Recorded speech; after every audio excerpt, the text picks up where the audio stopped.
নমস্কার প্রিয় দর্শক বন্ধু। সরকার পরিবর্তন হতেই ৭ দফা দাবি নিয়ে নতুন সরকারের দ্বারস্থ রাজ্যের ৮০,০০০ আশাকর্মী। আসুন আমরা ভিডিওর মাধ্যমে দেখে নেব যে এই নিয়ে পত্রিকাতে কী লিখেছে, যে ৭ দফা যে দাবি, সেই দাবির উত্তরে কি বলা হয়েছে সরকারের তরফ থেকে। তার আগে আপনারা অবশ্যই আমার চ্যানেলটি সাবস্ক্রাইব করবেন এবং সবার আগে ভিডিওর নোটিফিকেশান পাওয়ার জন্য সামনের যে বেল আইকন আছে সেখানে প্রেস করে নোটিফিকেশান অল করে রাখবেন এবং ভিডিওর সাথে লাইক কমেন্ট শেয়ার করবেন। তাহলে দেখুন এই নিয়ে পত্রিকাতে কী লিখেছে। অধরা মমতার প্রতিশ্রুতি, পালাবদলের পর নতুন প্রশাসনের দরবারে আশাকর্মীরা। ৭ দফা দাবি নিয়ে নতুন সরকারের দ্বারস্থ রাজ্যের ৮০,০০০ আশাকর্মী। এর মধ্যে গ্রামীণ বাংলায় কর্মরত ৬৫,০০০, বাকি ১৫,০০০ রয়েছে শহুরে এলাকায়। বিগত সরকারের আমলে একাধিকবার আন্দোলন করেছেন এই আশাকর্মীরা।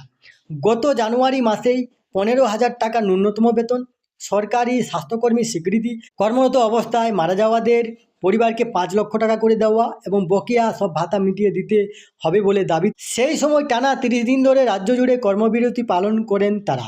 মমতা বন্দ্যোপাধ্যায় কর্মরত অবস্থায় আশাকর্মী মারা গেলে তার পরিবারকে ৫ লক্ষ টাকা করে দেওয়ার কথা বলেছিলেন। কথা দিলেও তা পূরণ হয়নি।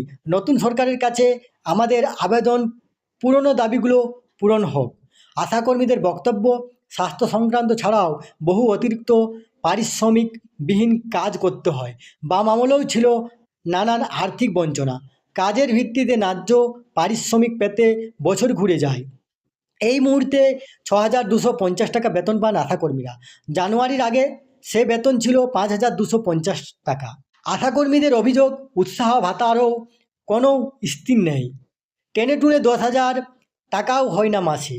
এই সমস্ত দাবি নিয়ে সোমবার স্বাস্থ্য ভবনে এসেছিলেন আশাকর্মীরা।